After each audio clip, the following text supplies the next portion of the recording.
I need to see your identification right now. I'm standing on my own front porch. Why would I have to show you identification? We got a call about a possible A break-in. break-in. Now show me your ID ready so guys go break in. We can move forward. AB.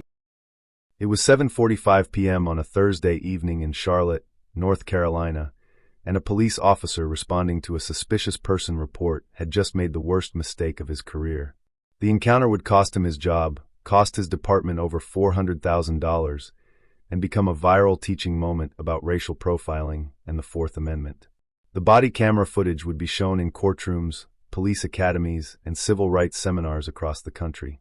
What Officer Ethan Caldwell didn't know when he pulled up to that house on Elwood Avenue was that the woman standing on the porch wasn't just any resident. She was the Honorable Simone Garrett, a 41-year-old circuit court judge who presided over criminal cases, including police misconduct cases. She had sentenced officers for excessive force. She had dismissed evidence from illegal searches. She had lectured prosecutors about respecting constitutional rights. And she had been stopped, questioned, and harassed by police in her own neighborhood so many times over the past 5 years that she knew her rights better than most lawyers. Not just because she studied them in law school, though she did, but because she had to assert them repeatedly just to live her everyday life. Before we continue the story, where are you watching from? Drop your country or state in the comments below. And if you believe no one should have to prove they belong in their own home, hit that subscribe button. You won't believe what happens next. Seriously, subscribe now. Simone Garrett didn't grow up wealthy. She was raised in West Charlotte in a neighborhood where police presence meant harassment, not protection. She watched her father get stopped 3 times in 1 month driving to his job as a high school principal. She watched her brother get handcuffed on his own front yard because he matched a suspect description. She was followed through department stores since she was 15 years old. But Simone was brilliant, straight A's through high school, full scholarship to Duke University, top of her class at UNCC School of Law. She clerked for a federal judge, worked as a prosecutor for 5 years, then as a defense attorney for 3 more. At 38, she was appointed to the circuit court bench, one of the youngest judges in North Carolina history. She earned $140,000 a year.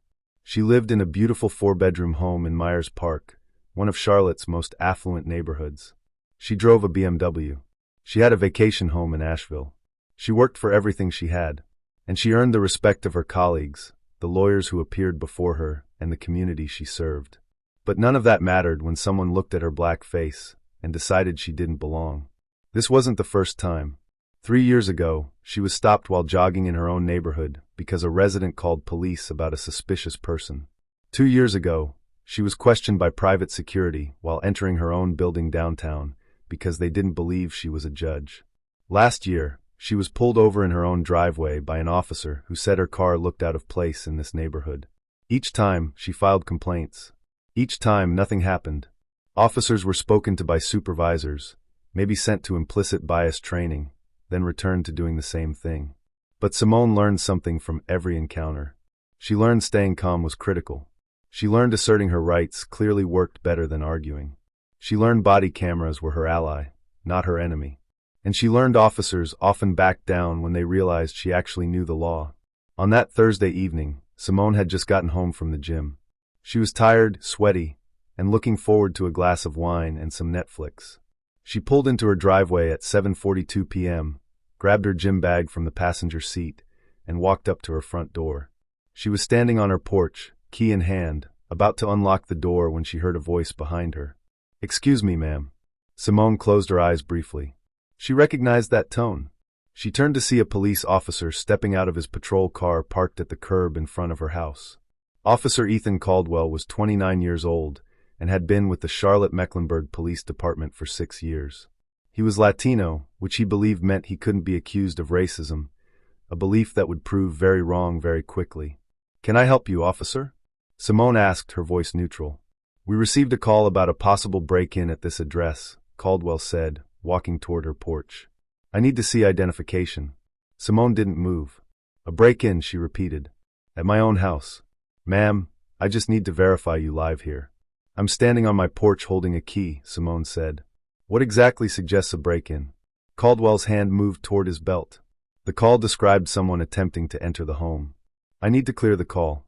ID, Please, please. officer, let me be very Officer, clear. let me be I am on very my own clear. property, have I committed am no on my crime. own You have no property. reasonable suspicion to I have detain me, no committed authority no to demand crime. identification. The You fact have that I am no a black woman in a reasonable Flint neighborhood suspicion to does detain not me create reasonable and no suspicion. authority to demand identification.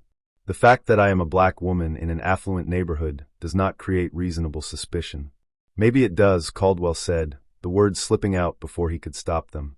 Now show me your ID so we can resolve this. The body camera captured it perfectly. Those 3 words. Maybe it does. An admission on camera that he knew this stop was about race. That he understood someone called because they saw a black woman and assumed she didn't belong, and that he would demand ID anyway. Simone laughed softly, a short bitter sound. You just admitted on camera that this stop is based on racial profiling. You know this call was racist, and you're enforcing it anyway. That's not policing, officer. That's complicity. I'm just doing my job, Caldwell said, his voice hardening. Your job is to uphold the Constitution, Simone replied. Right now you're violating it. You responded to a call. You can clearly see I belong here. I have a key. I'm on my porch. There's no broken window, no forced entry, no signs of any crime. Any reasonable suspicion you had is now gone. You need to leave. I need to see ID, Caldwell repeated. No, Simone said simply. The word hung in the air. On bodycam footage, you can see Caldwell's posture shift. His weight moves forward. His jaw tightens. Ma'am, if you don't show ID, I'll have to detain you. On what grounds? Simone asked. State your reasonable suspicion. What specific facts suggest I committed a crime? You're refusing to cooperate with a police investigation. There is no investigation, Simone said. There is a racist neighbor who called police on a black woman for existing. And there is you violating my Fourth Amendment rights by demanding ID without reasonable suspicion. Those are not the same thing. Caldwell stepped closer to the porch. Ma'am, I'm giving you one more chance. And I'm giving you one, Simone replied, her voice still calm but firm. Leave my property now, or I will file a formal complaint and pursue every legal remedy available for this violation of my rights. You're not in a position to threaten me, Caldwell said. I'm not threatening you, Simone replied. I'm informing you of the consequences of your actions. An officer, I am Judge Simone Garrett of the 16th Judicial Circuit. I preside over criminal cases in this county, including police misconduct. So when I tell you you're violating the Fourth Amendment, I'm not guessing. I know exactly what I'm talking about. Quick question for you watching. How many times do you think Judge Garrett has been profiled in her own neighborhood? Drop your guess in the comments. The body camera footage captures the exact moment Caldwell's face changes. The confidence fades. His eyes widen slightly. You can see him processing the information, realizing he made a major mistake. You're a Judge Garrett? He asked, his voice uncertain. That's what I said. Caldwell started, then stopped. He looked down at his notepad, then back at Simone. I was just responding to a call. And you responded, Simone said. And now you're leaving. Unless you have a warrant or exigent circumstances, which you don't, you have no legal authority to be on my property or demand identification. Do you understand? Caldwell stepped back. I was just doing my job, he said again, but the authority was gone from his voice. If this is how you do your job, Simone said, then you're doing it wrong. You made assumptions based on race. You demanded identification without legal authority.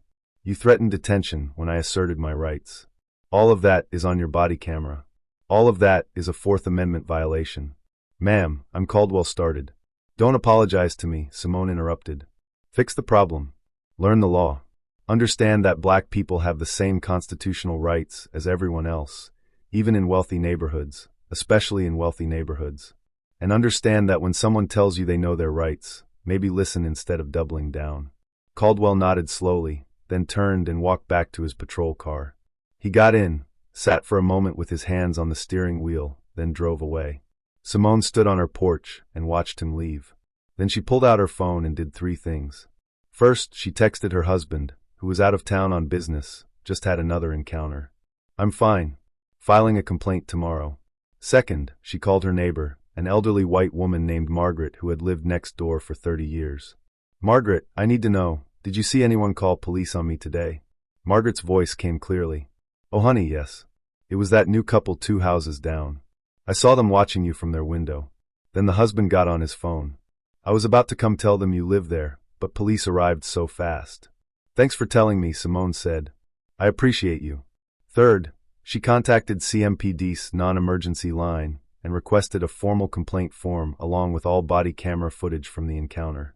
The dispatcher's tone was professional but distant. "Can I have the officer's name and badge number?"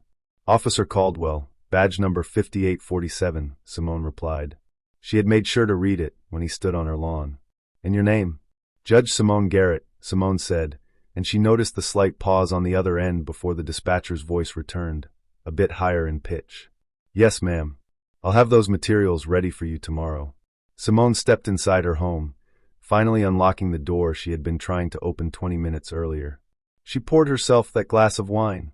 She sat at her kitchen table and began writing. The document she produced was far more than a simple complaint form. It was a comprehensive legal analysis of every constitutional violation that occurred during the encounter. She included the exact language from Terry v. Ohio regarding reasonable suspicion. She cited case law involving racial profiling. She referenced CMPD's own policies about when officers are permitted to request identification. She also took an additional step. She requested her neighbor's Ring doorbell footage. The couple who called the police had a Ring doorbell that captured their front yard and part of Simone's driveway. Under North Carolina recording laws, she was entitled to any footage that included her. When she received the footage 2 days later, it was incriminating. It showed her pulling into her own driveway, stepping out of her own car with her gym bag, and walking up to her own front door. It showed the neighbor, a white man in his 30s, watching her through his window. It showed him take out his phone, and it included audio. He was heard telling his wife, "I don't recognize her. She's definitely trying to break in. I'm calling the police." His wife's voice responded, "Are you sure? Maybe she lives there." He replied, "Not in this neighborhood. Trust me." 4 words. "Not in this neighborhood." 4 words that revealed exactly why that call had been made. Simone submitted her formal complaint to CMPD Internal Affairs on Friday morning, 18 hours after the encounter.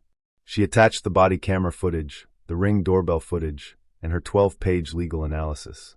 She also sent copies to the NAACP, the ACLU, and a local civil rights attorney named James Richardson, who had successfully sued CMPD 3 times for racial profiling.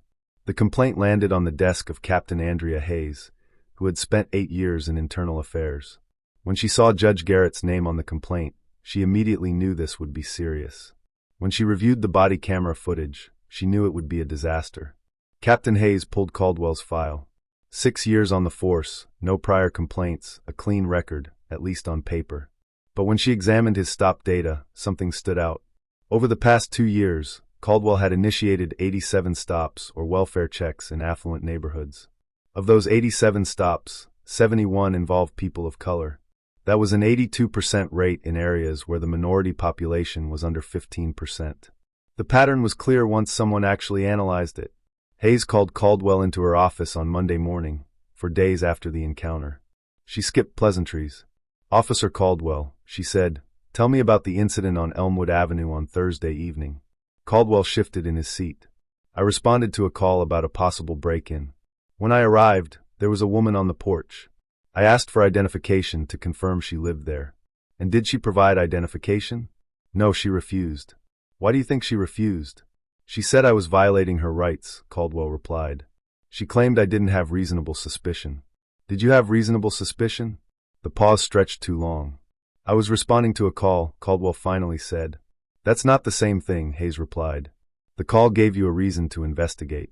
But when you arrived and saw someone holding a key on their own porch with no signs of forced entry or criminal activity, did you have specific articulable facts suggesting a crime?" "She wouldn't show ID," Caldwell said. "That's suspicious." Or, Hayes countered, she was asserting her Fourth Amendment rights, which she is entitled to do. In fact, which a circuit court judge is especially qualified to do. "I didn't know she was a judge," Caldwell protested. "That's not the point," Hayes said sharply. "She shouldn't need to be a judge for her rights to be respected. But let me ask you this. Do you think you would have demanded ID from a white woman standing on that same porch with a key in her hand?" Caldwell's face reddened. Yes, I would have." "Would you?" Hayes opened a folder on her desk. "Because I've reviewed your stop data. Over the past 2 years, you've initiated 87 stops in affluent neighborhoods. 82% of those stops involve people of color in areas that are 85% white. Can you explain that pattern?" Silence. "And here's what makes this case especially damaging," Hayes continued. "On your body camera, When Judge Garrett told you that being a black woman in an affluent neighborhood does not constitute reasonable suspicion, you responded, and I quote, "Maybe it does." You admitted on camera that you knew the stop was racially motivated. You acknowledged the bias and continued anyway. Do you understand how that will appear in court? Caldwell's face turned pale. I didn't mean it like that. Then how did you mean it? Hayes asked. Because there's no way to interpret maybe it does. That doesn't sound like you're saying race was your reasonable suspicion. You handed them a confession, officer, on camera in your own words. Officer Caldwell, let me be clear. Judge Garrett's complaint is detailed, legally sound, and supported by video evidence showing that you violated her Fourth Amendment rights, including your own admission that race played a role. She has the knowledge, the resources, and frankly the determination to pursue this fully. This department will be sued. We will likely lose or settle for a significant amount, and your career is probably over. But more than that, Hayes continued, leaning forward, you have been stopping people of color at a rate that strongly suggests racial profiling. You responded to a racist call from a biased neighbor by demanding ID from a black woman who was clearly doing nothing wrong. And when she asserted her rights, you threatened to detain her. That's not policing. That's harassment with authority. The interview lasted 52 minutes. By the end, Caldwell had no answers that didn't reveal either poor judgment or bias. Hayes suspended him pending the investigation's outcome. But Judge Garrett wasn't waiting for the department's process. She retained James Richardson, the civil rights attorney, and filed a federal lawsuit 3 weeks after the incident. The lawsuit was 38 pages long and alleged violations of the Fourth Amendment, violations of the 14th Amendment's Equal Protection Clause, and a pattern and practice of racial profiling by CMPD. She wasn't just suing Caldwell. She was suing the department for failing to identify and address obvious patterns in officer behavior. The lawsuit included the Ring doorbell footage with the neighbors not in this neighborhood statement. It included Caldwell's stop data, showing the 82% rate. It included body camera footage of the encounter with Caldwell's "maybe it does" statement highlighted and transcribed. That 3-word admission became the centerpiece of the complaint. Proof that the officer knew the stop was racially motivated and proceeded anyway. It was devastating. CMPD's attorneys reviewed the complaint and evidence and gave the police chief the same advice commonly given in cases like this. Settle quickly. Because if this goes to trial, a jury will hear a police officer admit on camera that being black in an affluent neighborhood maybe does constitute reasonable suspicion. That is the kind of statement that loses cases and costs millions. The negotiations lasted 8 weeks. The final settlement was $400,000 to Judge Garrett, along with comprehensive reforms, mandatory implicit bias training, a public database tracking stops by race, an early warning system for officers with racial disparities, quarterly audits, revised policies on suspicious person calls, and a civilian review board. The settlement also included a personal payment by Caldwell of $30,000, and it required CMPD to use Judge Garrett's body camera footage as training material for all officers. Officer Ethan Caldwell resigned before the settlement was finalized. He could not work in law enforcement in North Carolina again. His resignation was marked as not eligible for rehire. But the story did not end there. Judge Garrett took the settlement money and donated $300,000 to establish a legal defense fund for black residents who could not afford attorneys when their rights were violated. She kept the rest for her daughter's college fund and took her family on a long overdue vacation. The body camera footage went viral 2 weeks after the settlement. Within 3 days, it had been viewed over 15 million times. The comments were filled with people sharing similar experiences and others learning something new. Many were shocked by Caldwell's "maybe it does" comment. That casual admission that he knew exactly what he was doing. The 3-word phrase "maybe it does" became a hashtag. It became shorthand for the everyday bias that black Americans face. The video became required viewing at police academies in 23 states. The training sessions specifically focused on Caldwell's "maybe it does" statement, teaching officers about implicit bias and what not to say, think, or do. Do you think Judge Garrett should have had to endure multiple incidents before filing a lawsuit? Let me know in the comments. Judge Garrett gave exactly 3 interviews about the incident. The first was to a local Charlotte news station where she explained calmly and clearly what happened and why it mattered. The second was to NPR, where she discussed the broader pattern of living while black incidents that professional black Americans face. The third was to a legal podcast aimed at law students where she explored the intersection of race, class, and constitutional rights. In each interview, she remained composed and professional. She did not express anger, though anyone watching could tell it was there, shaped by years of being treated like a suspect in her own life. She did not attack Caldwell personally, though she made it clear his actions were unacceptable. But she also said something in the NPR interview that went viral on its own. I should not have to be a judge for my rights to matter. I shouldn't have to cite Supreme Court rulings just to be left alone on my own front porch. The Constitution applies to everyone, not only to those with law degrees and six-figure incomes. The reality that I had to rely on my position, my knowledge, and my resources to obtain justice only highlights how difficult it is for those who don't have those same advantages. That statement was shared hundreds of thousands of times. It appeared on protest signs. It was referenced in academic discussions on racial profiling. It became a powerful rallying point for advocates pushing for criminal justice reform. The neighbors who made the call to police moved away 6 months after the incident. They never issued an apology. Margaret, the neighbor who witnessed everything, eventually became one of Judge Garrett's closest friends and organized a community meeting focused on racial profiling. CMPD followed through with all the reforms required by the settlement. The public stop data database quickly became a strong tool for accountability. The early warning system identified 14 officers in its first year who showed patterns similar to Caldwell's. All 14 were required to undergo additional training. The Civilian Review Board handled 127 complaints in its first year and found 43 of them to have merit. Judge Garrett continued serving on the bench with the same fairness and discipline she had always demonstrated. Officers appearing in her courtroom knew exactly who she was, knew what she had experienced, and understood that she had zero tolerance for constitutional violations. 3 years after the incident, Judge Garrett was invited to speak at a national conference on racial justice and policing. She stood before an audience of 2,000 people and shared her story. Then she said something that brought the entire room to its feet. Every black person in America has a story like mine. Every single one. We've been followed in stores, pulled over in cars, questioned in our own neighborhoods, treated like suspects until proven otherwise. The difference is that I had the knowledge, the resources, and the position to fight back. Most people don't. The Constitution protects everyone, not just those who can afford to take legal action. We must build systems that protect everyone, especially those who cannot protect themselves. The standing ovation lasted 4 minutes. Back in Charlotte, the impact continued. Suspicious person calls in affluent neighborhoods dropped by 40% within 2 years of the settlement. The Ring doorbell footage featuring the neighbors, "Not in this neighborhood," remark became part of CMPD's implicit bias training. Officer Caldwell never returned to law enforcement.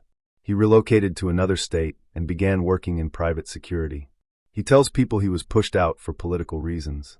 He does not admit that he violated someone's constitutional rights. Some people believed the consequences were excessive. A career ended. $400,000 paid out, all for 11 minutes. But others understood it was never just about 11 minutes. It was about 87 stops with an 82% disparity rate. It was about a system that allowed that pattern to continue unchecked for years.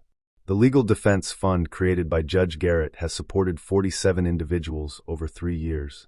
People who were stopped without cause, searched without consent, or arrested without probable cause. People who deserve justice just as much as anyone else. Each case sent a clear message. Your rights matter even if you are not a judge. Even if you cannot quote Supreme Court rulings, your rights matter because you are a human being protected by the Constitution. That Thursday evening at 7:45 p.m., Officer Caldwell believed he was responding to a routine call. He believed his badge gave him the authority to demand answers from anyone he chose. He was wrong. What followed became a powerful lesson in constitutional rights, racial profiling, and the importance of knowledge.